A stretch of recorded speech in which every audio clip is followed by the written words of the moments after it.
Millions of people drive themselves to work every single day by themselves while not realizing the harm they are putting on the atmosphere.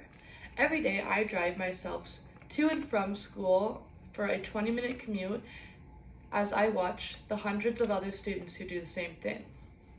Do you find yourself having to drive to work or school every day where it's just a necessary commute? Most of us don't mean to hurt the environment, but there's really no other option that we have to do the commute. Climate change is an issue in the United States, especially in our big cities. The pollution to our atmosphere is destroying our environment. According to the website Shape Our Future, the Arctic has increased 2.3 degrees Celsius. Animals that rely on the Arctic ice caps, like polar bears, narwhals, and walruses, are at risk of losing their home as ice cover continues to melt.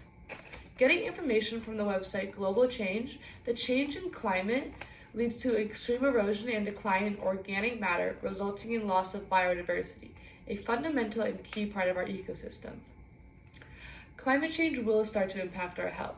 According to the National Institute of Environmental Health, the gases released from automobiles and factories that are very toxic chemicals polluting the city and negatively impacting the air quality, hurting the human respiratory and cardiovascular system.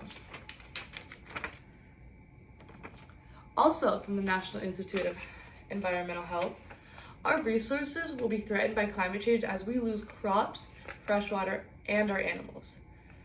There really is an easy solution for such a threatening issue. All public transportation should be free in America. Free public transportation will extremely minimize the emitted greenhouse gases. According to the website Conserve Energy Future, by switching to a public transportation system from an already existing 20-minute commute, a single person alone can reduce their CO2 emissions by 20 pounds a day, which is 28,000 pounds a year. Also from Conserve Energy Future, the U.S. public transportation saves the amount of greenhouse gases equivalent to electricity powering every single household in New York City. When you take away the cost of public transportation, it is a lot more enticing to citizens. As gathered from the website Climate Council, people would rather go the cheaper option and more convenient of driving their own car than pay for public transport, even if they are aware of the harm on the environment.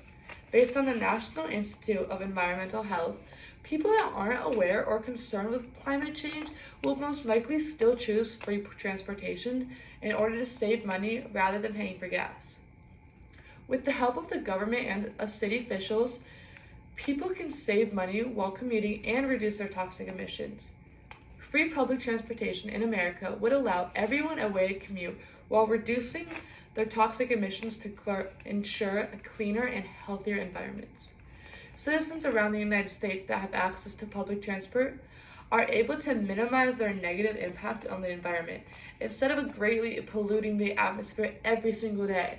My classmates and I, who each damage the earth every day individually with our own amounts of harmful gases, would be able to reduce that amount greatly. In turn, saving our air and eventually on the way to stopping climate change. This can be the new reality of a commute with low toxic emissions. I urge you to please act immediately to ensure that public transportation is free in every city in America. Please go sign and share on all social media the petition called Make Public Transportation Free on the change.org website. Go contact Mayor Michelle Wu at 617-635-4500 and share with her how important free public transport is to stop climate change. Thank you.